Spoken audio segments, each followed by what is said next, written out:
Hola, muy buenas tardes. Algo me dijo que no viniera. Bueno, me correspondió una labor bastante interesante. Agradezco a la Fundación GTT, a Provecer, que nos den la oportunidad como Ministerio de Agricultura de poder cumplir un trabajo que tal debe.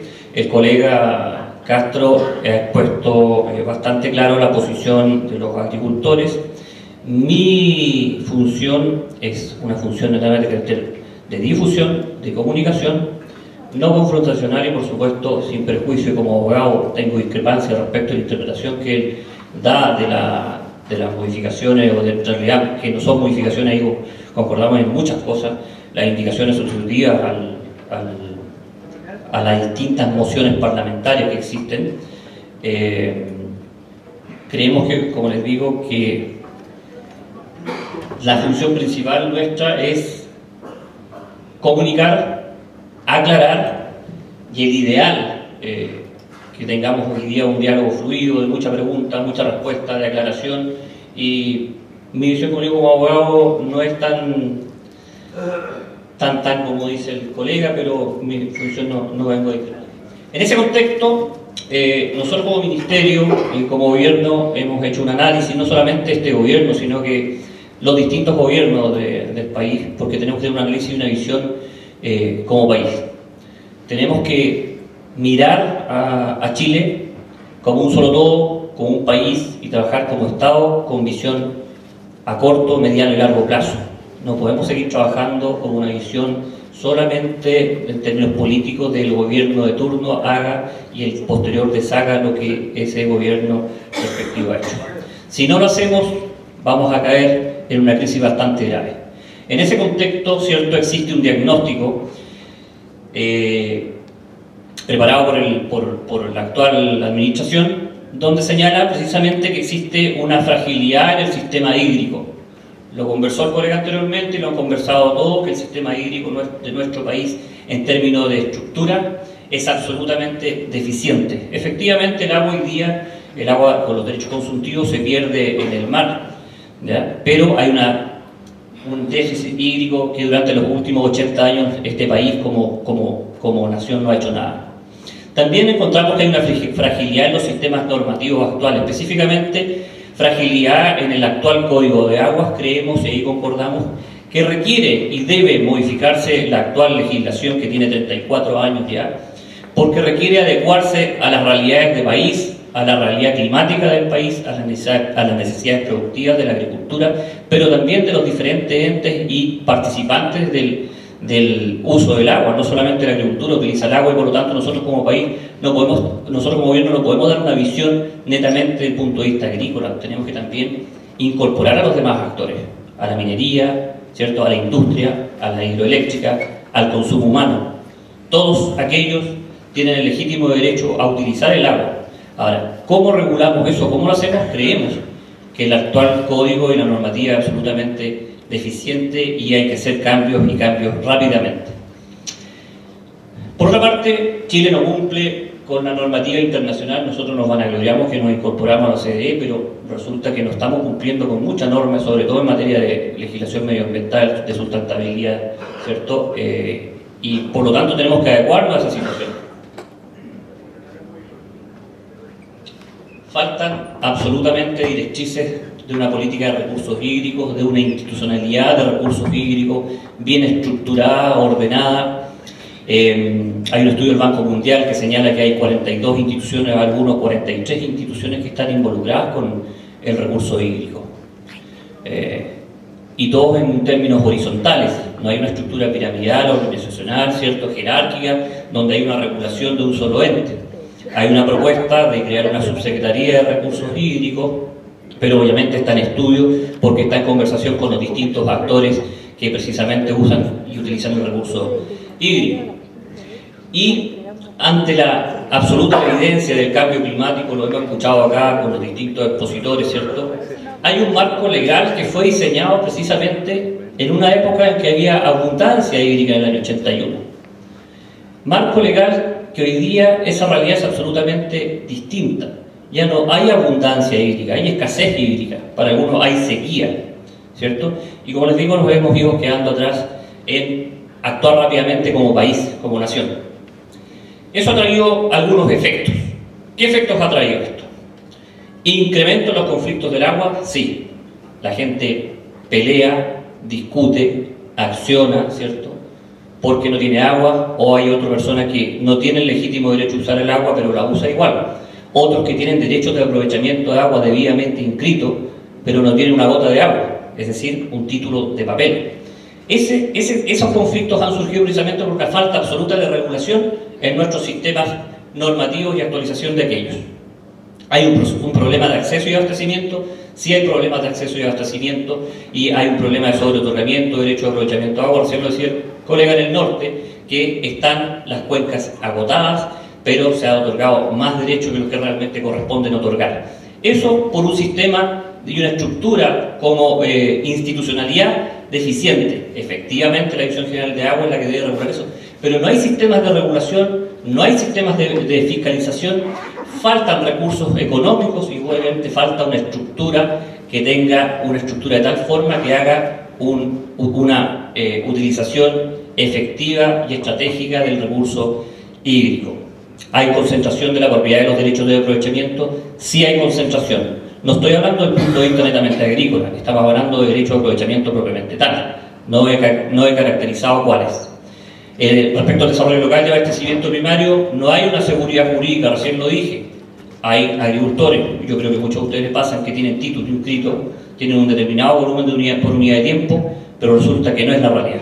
Entonces, eso le da una incertidumbre segura y una incertidumbre al agricultor, y requerimos buscar los mecanismos para generar un Estado con seguridad jurídica. Degradación ambiental, eso es absoluto. Ahí no cumplimos en nada con la OSD. Hay un tema de la destrucción de humedales y la cuenca hidrográfica es impresionante en todo el país sin regulación alguna. Hay una ley pendiente de biodiversidad y creemos que en ese sentido tenemos que apurar dicha normativa. Hay condiciones de mercado erráticas, hay una información limitada y dispersa sobre los recursos hídricos. Recién lo decíamos, recién el país, la Dirección General de Agua está haciendo estudios hidrogeológicos, es decir, para determinar qué cantidad de agua tenemos bajo la tierra. ¿Cuántos ríos? ¿Cuánta disponibilidad? ¿Qué volumen por unidad de tiempo? ¿Cómo regular eso? Recién se está haciendo algo que no se ha hecho durante décadas. No es un problema de gobierno, es un problema país.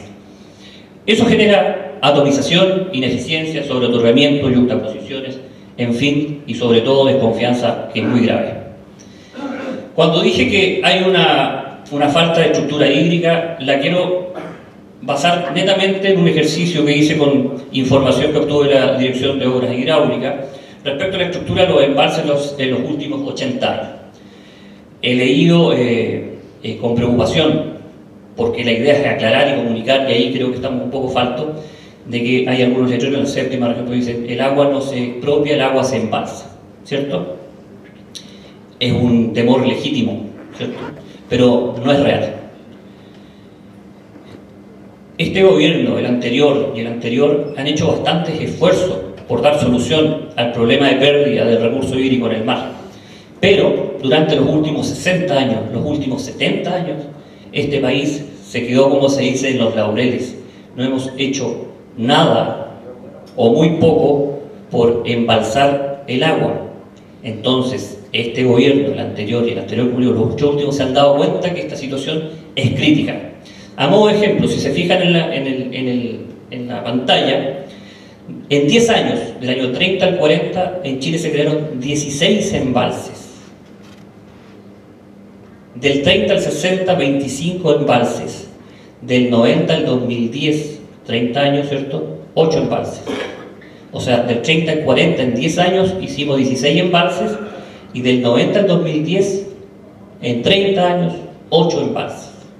Es decir, el país se quedó estancado, producto de nosotros nos vanagloriamos de que el agua que tenemos es abundante, y yo si el agua, si quiero, la boto, la pierdo, la contamino, total, tengo agua de sobre.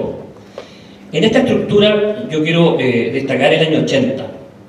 En el año 1980, esa década no se hizo ningún embalse. ¿Por qué? Porque el giro que quería dar el gobierno de la época era en otro sentido. pertenezco yo a la Comisión Nacional de Riego, que aquí tiene 40 años de existencia, era no embalsar. ¿Por qué? Porque había agua en abundancia, sino que lo que teníamos que hacer era mejorar los sistemas de riego existentes en nuestro país. Sí hay que hacerlo. Y fue una buena ley que ha servido mucho, y yo creo que muchos de ustedes han sido beneficiados con la ley de fomento al riego, ¿cierto? Se ha buscado la generación de tecnificación, ¿cierto? Revestimiento de canales, generación, ¿cierto?, de compuertas, lo que ha permitido aumentar la eficiencia en el riego. Pero eso no es todo lo que necesitamos, falta mucho por hacer. Y eso mucho por hacer pasa por crear un plan nacional de embalses, que se está haciendo. Lo estamos haciendo en forma apresurada y necesitada porque existe dificultad, existe escasez hídrica, ¿cierto? Lo he escuchado acá de muchos actores, que no hay embalsamiento de agua. Bueno, se está haciendo una política y la estamos retomando, pero, les insisto, esta ha sido culpa de nosotros como país. En los últimos 60 años, como se lo acabo de mostrar, no hemos hecho casi nada o muy poco, y esa es nuestra función como gobierno. Hay una red de canales a nivel nacional que demuestra también la diversidad estructural que componen nuestros campos y la agricultura en el país. 39.000 kilómetros de canales según información de la Dirección de Obras Hidráulicas. Pero la diversidad o la gran diferencia que existe entre lo que es Maule, que es la zona agrícola por excelencia que se le llama, donde tienen 9.000 kilómetros de canales, contrasta absolutamente con Tarapacá, que tiene 300 kilómetros de canales, o con los ríos y los lagos de 100 kilómetros de canales. Ustedes dirán, ¿para qué quieren los ríos, los lagos, canales? ¿Cierto? Efectivamente no hay canales porque los derechos de aprovechamiento de agua, y mirando desde el punto de vista de la agricultura, pertenecen a otros, no pertenecen a los agricultores. Los agricultores, muchos saben, no riegan necesariamente con derechos de agua de algún cauce natural, riegan porque tienen pozos. Esa es la forma de regar de la gente en los ríos y los lagos. Es la fórmula, porque hoy día no hay nada y no hay canalización. ¿Eso qué ha generado? Aumento de la brecha, obviamente, desde el punto de vista económico. Hay una baja productividad agrícola que es esencial para el consumo humano. O sea, este gobierno se ha encargado de introducir una indicación sustitutiva donde ha dado una priorización, donde otorga como el derecho, del consumo humano como un derecho humano elemental. Pero también necesitamos la productividad agrícola, porque sin alimento tampoco vivimos. O sea, son obviamente actividades productivas básicas y elementales para nuestra subsistencia. Eso ha generado también un bajo empleo en materia rural y un aumento de migraciones hacia las ciudades. No me cabe duda que ustedes sufren mucho en temporadas de cosecha, ¿cierto? Porque había una migración abismante de la gente que trabaja en los campos, no solamente porque quieren mayores sueldos y consideran de que los sueldos son bajísimos, sino que emigran al norte porque la actividad minera es mucho más lucrativa que la actividad agrícola. Por lo tanto, eso es lo que tenemos que evitar como gobierno, eso es lo que tenemos que evitar como país, tratar de ver la fórmula y buscar la fórmula para aumentar la productividad, y eso lo aumentamos con uso eficiente del agua y teniendo mecanismos como resguardar el agua y no se pierda. Y ha generado también un aumento de venta de terrenos agrícolas para los otros usos, entre los cuales se encuentra uso inmobiliario dentro del escenario. Lo dijo también el colega, existen diversas mociones parlamentarias. 30, hay hoy día en el Senado, la Comisión de Recursos Hídricos, una comisión especial que preside Adriana Muñoz, hay más o menos 9 mociones parlamentarias que van a ser propuestas a fin de ir mejorando lo que es esta indicación sustitutiva del gobierno. Aquí la idea, se nos ha dicho y se los debo transmitir, no es venir a imponer una indicación sustitutiva, la idea es dialogar y conversar. Es así como también lo dijo el colega recientemente, se ha buscado el diálogo y se creó una mesa con la Confederación de Canalistas a fin de ir adecuando cuál es el mejor método, cuál es la mejor forma que tenemos que implementar para dar solución a la escasez hídrica que existe en el país y dar solución a la escasa y pésima normativa en materia de recursos hídricos que tenemos. En ese contexto, destacan 7 mociones parlamentarias con las cuales se está trabajando, precisamente una de ellas la que se está trabajando con la indicación sustitutiva, pero que a grandes rasgos apuntan a 3 áreas. Una de ellas es dar un nuevo estatus al agua. Efectivamente se le quiere dar un estatus de rango constitucional, cierto que las aguas son un bien nacional de uso público. El Código de Aguas actualmente en su artículo 5 lo establece, dice que las aguas son un bien nacional de uso público, pero quiere darle otro estatus. Quiero apuntar a la limitación de las concesiones de los derechos de aprovechamiento de agua. ¿Por qué limitación a las concesiones de derechos de aprovechamiento de agua? Porque acá en Chile no hay una estructura y una estrategia en materia de recursos hídricos y se está tratando de implementar una estrategia a través del manejo de cuencas. Y dependiendo de cómo se haga el manejo de cuencas, se podrá determinar si se puede o no limitar la concesión de nuevos derechos de aprovechamiento de agua. Y por último, que, bueno, se lo dije recién, que el agua es un bien nacional de uso público. En ese contexto, ¿cuál es el objetivo del gobierno y cuál es la visión del Ministerio de Agricultura? La visión es que se busca asegurar el recurso para los diferentes actores. Lo dije recién, no solo para el mundo agrícola, también para el mundo del productivo, minero, hidroeléctrico. Se busca dar una función social prioritaria al agua en cuanto a su uso, un bien de consumo humano. Hoy día el agua pertenece a los privados, ¿cierto? Y ese derecho de aprovechamiento se va a respetar. Pero no hay fórmula para obtener dicha agua como un bien nacional, o sea, como un bien de consumo. No hay forma de trabajar ese sistema si no se adecua a la normativa existente. Y por último también se busca dar seguridad y certeza jurídica en temas de carácter normativo y respecto a qué va a pasar con los derechos de aprovechamiento de los actuales dueños y los derechos de aprovechamiento concesionados. El proyecto ingresado creo que va a dejar en claro entonces que las aguas deben ser bienes nacionales de uso público, va a señalar que su dominio y uso pertenece a todos los habitantes, a todos nosotros, el dominio y uso de las aguas, respetando que el derecho de aprovechamiento va a pertenecer a los particulares que actualmente tienen el título. Y confiere diversas funciones, y esas funciones y esa priorización es básica y elemental, dentro de las cuales está la función de subsistencia, que es consumo, saneamiento, preservación de los ecosistemas, y la función productiva, que también está en discusión, esa propuesta y esa articulado, en este caso el quinto bis, inciso primero. Y prevalecerá en el otorgamiento limitaciones al ejercicio del derecho de aprovechamiento en casos excepcionales, y asegurará dicho uso del agua permitiendo al Estado constituir reserva. Efectivamente, lo dijo recién el colega, pero con una visión absolutamente distinta a lo que nosotros queremos dar como objetivo y visión. La limitación al ejercicio del derecho de aprovechamiento de agua es una limitación bastante simple. Se limitará el ejercicio del derecho de acuerdo a la normativa existente en el Código con las indicaciones sustitutivas.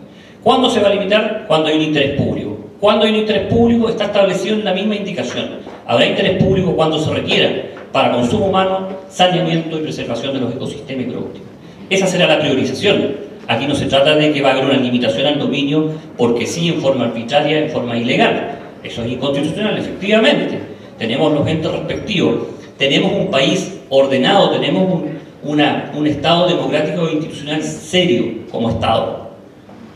Hemos pasado por muchas cosas y no se pueden repetir las mismas cosas que hemos pasado en el pasado. Por lo tanto, tiene que haber seriedad. El fin, les vuelvo a decir, el fin, ¿cierto?, es asegurar la disponibilidad del recurso hídrico. Y les voy a poner un ejemplo también bastante básico respecto a las limitaciones del dominio. Hoy día se habla del derecho de propiedad absoluto, exclusivo y excluyente. El derecho de propiedad que tienen cada uno de ustedes, al decir es un derecho absoluto, exclusivo y excluyente, no es tan así.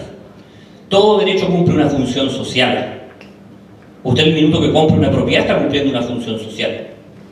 Porque si hay que hacer una carretera hacia el sur del país, le van a expropiar un terreno determinado donde judicialmente, ¿cierto?, judicialmente se va a determinar la valorización y debe ser indemnizado, ¿cierto?, debe ser indemnizado por el valor del mismo.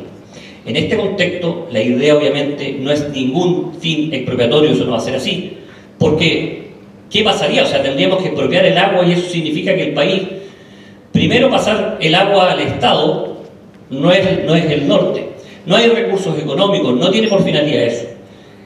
Por lo tanto, que se diga que el agua se va a expropiar no es así. Se va a limitar, así como se limita el derecho actual de propiedad. Y voy a poner un ejemplo súper simple. Si yo tengo un terreno, aquí frente a la plaza en Pucón, de 5 metros de ancho por 10 de fondo, soy dueño exclusivo y excluyente de dicho derecho. Por lo tanto, hago lo que yo quiero porque es mi legítimo derecho de propiedad. Por lo tanto, voy a hacer un hoyo y voy a enterrar basura radioactiva aquí en la plaza. ¿Puedo?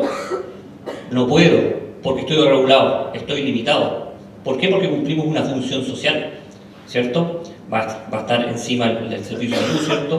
Las ordenanzas municipales, las ordenanzas ambientales, el mismo Ministerio de Medio Ambiente. No se puede construir edificios de determinada rasante, no se puede construir estructuras si no tienen un ancho determinado. Todo tiene una regulación. Acá no se trata del derecho de propiedad hasta el cielo y hasta el infierno, como hay un dicho. El derecho de propiedad, mientras cumple una función social, va a tener una limitación. Y eso es lo que se busca. La función social prioritaria va a ser consumo humano. No se va a tratar de quitarle el agua a un agricultor para darle el agua a otro agricultor. Estoy hablando de los derechos concesionados. Se respetarán los derechos de aprovechamiento de aguas ya adquiridos, con regulación, con fiscalización, a través de una normativa ágil, eficiente y moderna que tenemos que consensuar todos los actores. En virtud del tiempo, como les dije, estamos en el tema de los objetivos de resguardar los derechos de los actuales dueños, ¿cierto? Y los derechos ya adquiridos, no existirán variaciones en su estatuto jurídico, siguen vigentes en el mismo estado en que se encuentran. ¿Cuál es el problema jurídico, el cambio de concepción que señalaba también el colega? Que se cambia un concepto de un sistema de derecho de aprovechamiento de aguas temporal, concesional y regulado por un sistema que existía de carácter perpetuo, ¿cierto?, pero no regulado. ¿Por qué? Porque era regulado por el mercado de los derechos de aprovechamiento de agua, en que precisamente se especulaba. El Ministerio de Agricultura y nosotros tenemos clarísimo que los que no especulan son los agricultores. Pero les vuelvo a insistir, esta norma no está hecha para regular al agricultor, está hecha para regular a los actores que están involucrados en la utilización de los recursos hídricos en una cuenca, donde convivimos con diferentes actores. Se han dado muchos ejemplos de conflictos jurídicos y de conflictos bastante graves que no permiten a veces a los agricultores regar porque no hay una regulación. Y pasa eso por la buena voluntad de los actores para llegar a convenios de utilización del mecanismo de los recursos hídricos. La idea es que quede regulado y que no quede a la voluntad de unos pocos en contra de los otros, sino que quede regulado para dar seguridad y certeza jurídica también a ustedes los agricultores. Voy a hacer un paralelo bastante clarificador respecto de las indicaciones y del código actual. Efectivamente, el derecho de aprovechamiento de aguas se mantiene como un derecho real, pero se le llama un derecho real administrativo, que sería una concesión, que en el fondo es una entrega en uso y explotación del recurso hídrico, pero va a ser de carácter temporal y regulado. Se establece un plazo que para algunos consideran arbitrario, de 30 años, ¿cierto?, como máximo, para los derechos de aprovechamiento consultivo, y no consultivo a lo menos de 20 años. ¿Por qué? Porque los sistemas productivos son absolutamente distintos. O sea, si vamos a generar hidroelectricidad, un proyecto hidroeléctrico no se va a generar en 1 año o 2 años, ¿cierto? Ahora, el código actual genera que los derechos de aprovechamiento son perpetuos, tanto los consultivos como los no consultivos. La indicación habla de un sistema concesional. Será el Estado quien determine, de acuerdo a su uso, quién le entregará la concesión del derecho. Actualmente prima absolutamente el derecho de propiedad como propiedad privada. En paralelo a eso, el derecho en la indicación se extingue. ¿Cuándo se extingue? Por su no uso, por no utilización de las obras para utilizar el agua. 4 años, ¿cierto?, para consultivo y 8 años para no consultivo. La pregunta que surge respecto a la preocupación, ¿ustedes tienen derecho de agua y los dejan botados 4 años? ¿O se preocupan de generar una pata de cabra, ¿cierto?, un marco partidor? Creo que ninguno de ustedes va a dejar pasar una temporada de riego sin utilizar el derecho de aprovechamiento de agua. Si lo va a adquirir, si lo tiene hoy día, y si va a ser concesionado es precisamente para usarlo, ¿cierto? Por lo tanto, también ahí debe haber también un tema de no preocupación respecto a las concesiones. Hoy día sí, efectivamente el derecho no se extingue, pero tampoco se regula, y si yo quiero lo uso, no. Es decir, puede tener un agricultor vecino que tiene 40 litros por segundo, pero no lo quiero usar nomás. Y punto, porque es mío y lo voto. Y usted está sin agua peleando por tener un litro por segundo de agua. Eso no está regulado. Por lo tanto, hablamos de una alta regulación, fiscalización, control, como todos los mercados. Tenemos fiscalía antimonopolio, subintendencia que regulan todos los sistemas y todos los mercados, pero el sistema de recursos hídricos nadie lo regula, o es insuficiente la fiscalización. Y por lo tanto también miramos un interés público prevalente sobre un interés privado, exclusivo, excluyente. Respecto a la transabilidad, se decía que no es transable. Hoy día el derecho de aprovechamiento como un bien cierto privado es transable, es comerciable. Las concesiones también serán transables y comerciables, previamente determinar de que su uso va a ser, o sea, que esa concesión va a ser utilizada para el cual fue entregada. O sea, Si yo le entrego a un agricultor una concesión, esa concesión, ese señor la quiere transar, sabe que no voy a seguir regando, se la entregará a otro agricultor y dice, si yo quiero regar. Va a ser regulada, va a ser, como le digo, en beneficio precisamente, en este caso, con la visión de la agricultura. La concesión, por lo tanto, imprescriptible porque caduca, no prescribe como actualmente el Código lo permite. O sea, si usted se descuida puede perder por prescripción su derecho de aprovechamiento, y la función es netamente de carácter priorizable y no de un derecho puro y simple como en la actualidad. En concreto, lo que quiero señalar es que la indicación sustitutiva busca certeza, busca una regulación al sistema de recursos hídricos entre los diversos actores. No se trata de, como se ha escuchado y quiero aclararlo porque es mi obligación, de expropiaciones encubiertas, es una regulación. Si yo tengo un vehículo y soy dueño de un vehículo, pero si tengo restricción vehicular, no puedo usar el vehículo. Estoy poniendo una metáfora, un ejemplo absolutamente distinto, pero quiero que ustedes vean que todo está restringido en nuestro país. Todo está regulado. Y va a estar regulado de acuerdo a un interés público prevalente, y ese interés, la función social, es la priorización que está establecida en esta indicación y no es otra. Consumo humano, ¿cierto?, ecosistema y productividad. Esa va a ser la regulación. Por último, un minuto, respecto que lo podemos ver después en el panel del término de que usted ya no va a aparecer de dueño, sino que va a aparecer como titular. Discrepo ahí absolutamente y como abogado con el colega, porque las escuelas de derecho nos enseñan que uno puede ser titular de distintos derechos. Yo le pregunto, señor, ¿usted es titular de un derecho de arrendamiento si está arrendando una propiedad? Sí. ¿Es titular de un derecho a usufructo? Sí. ¿Es titular de una concesión? Sí. ¿Es titular de un derecho de propiedad? Sí. Es un concepto genérico que se utiliza por técnica legislativa para no estar poniendo todas las titularidades que uno puede tener. Netamente técnica legislativa que también, como dice el colega, hay que perfeccionar. No es perfecta. Hay mucho que todavía hay paño que cortar para regular. Pero la titularidad significa que uno va a ser titular del derecho de aprovechamiento si es dueño y tiene título actualmente inscrito, va a ser dueño de su concesión, va a ser dueño del usufructo sobre las aguas, va a ser dueño del derecho de aprovechamiento, del derecho de dominio. Entonces, las cosas no son tan blanco y negro. Aquí hay que tratar de educar, trabajar para salir adelante de esta crisis hídrica, y eso es lo que estamos haciendo como gobierno, estamos tratando de hacer como país. Creo que el diálogo es la mejor herramienta. La información, porque mi visión también en la ronda de preguntas es absorber la información y las inquietudes que ustedes tienen, es básica. ¿Por qué? Porque esta información yo tengo que llevármela a Santiago y transmitir la visión de la agricultura, del empresariado agrícola, de sus inquietudes, a fin de plasmarla, ¿cierto?, y bajarla en la mejor forma posible en una normativa que permita el beneficio de todos como país. Eso. Muchas gracias. Bien, muchas gracias, Pablo.